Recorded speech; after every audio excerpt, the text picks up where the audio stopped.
Hi, good morning. Welcome back to my mini vlog. ಇದು ಮಂಗಳವಾರದ vlog ಆಗಿರುತ್ತೆ. ಬೆಳಗ್ಗೆ ಬೇಗ ಎದ್ದು ಸಗಣಿ ಸಾರಿಸಿ ರಂಗೋಲಿ ಬಿಟ್ಟೆ ನೋಡಿ, ಚೆನ್ನಾಗಿದೆಯಾ? ನೆಕ್ಸ್ಟ್ ರಂಗೋಲಿ ಎಲ್ಲ ಬಿಟ್ಟಾದ ನೆಕ್ಸ್ಟ್ ಫ್ರೆಶ್ ಅಪ್ ಆಗಿ ತಿಂಡಿಗಂತ ಬಾತ್ ಮಾಡಿದ್ರು. ನಾನು ನನ್ನ ತಮ್ಮ ಇಬ್ರು ಒಟ್ಟಿಗೆನೆ ತಿಂಡಿ ತಿಂತಾ ಇದ್ದೀವಿ. ನೆಕ್ಸ್ಟ್ ತಿಂಡಿ ತಿನ್ಕೊಂಡು ರೆಡಿ ಆಗಿ ನಾನು ನನ್ನ ಫ್ರೆಂಡ್ಸ್ ಎಲ್ಲರೂ ಸ್ಕೂಲ್ಗೆ ಹೋಗ್ತಾ ಇದ್ದೀವಿ.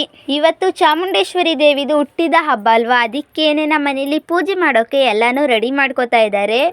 ಮೊದಲು ನಾವು ದೇವ್ರ ಸಾಮಾನ ವಾಶ್ ಮಾಡ್ಕೋತಾ ಇದ್ದೀವಿ. ನಾವು ದೇವ್ರ ಸಾಮಾನ ಎದ್ರಲ್ಲಪ್ಪ ತೊಳೆಯೋದು ಅಂತ ಅಂದರೆ ಕಾಪರ್ ಆ್ಯಂಡ್ ಬ್ರಾಸ್ ಕ್ಲೀನರ್ ಮಾಡೋದು. ಇದರಲ್ಲಿ ತುಂಬಾ ಚೆನ್ನಾಗಿ ವಾಶ್ ಆಗುತ್ತೆ ದೇವ್ರ ಸಾಮಾನೆಲ್ಲ. ನೀವು ಇದನ್ನು ಬೈ ಮಾಡ್ಕೋಬೇಕಂದ್ರೆ ಕಮೆಂಟಲ್ಲಿ ಲಿಂಕ್ ಅಂತ ಕಮೆಂಟ್ ಮಾಡಿ.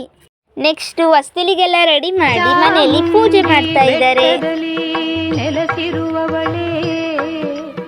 ಮೈಸೂರು ನಗರವನ್ನು ಕೊರೆವವಳೆ, ಭಕ್ತರನು ಕರುಣೆಯಲ್ಲಿ ಕಾಯುವ. 6.5 hours later. ಸ್ಕೂಲ್ ಮುಗಿಸ್ಕೊಂಡು ಮನೆಗೆ ಬಂದೆ. ನಮ್ಮ ಅಜ್ಜಿದಿರಿಗೆ ಟೀ ಮಾಡಿಕೊಟ್ಟೆ, ಹಾಗೇನೆ ನಾನು ಸಹ ಕಾಫಿ ಕುಡಿದೆ. ನೆಕ್ಸ್ಟ್ ಕಾಫಿ ಕುಡ್ಕೊಂಡು ಆ್ಯಕ್ಟಿವಿಟಿ ಇತ್ತು ಅಂತ ಆ್ಯಕ್ಟಿವಿಟಿನ ಕಂಪ್ಲೀಟ್ ಮಾಡ್ಕೋತಾ ಇದ್ದೀನಿ. ಇದು ಇವತ್ತಿನ ಮಿನಿ ವ್ಲಾಗ್ ಆಗಿರುತ್ತೆ. ಇಷ್ಟ ಆದರೆ ಲೈಕ್ ಮಾಡಿ, ಫಾಲೋ ಮಾಡಿ. ಅಷ್ಟೇ, ಮತ್ತೆ ಭೇಟಿಯಾಗೋಣ. ನಮಸ್ಕಾರ.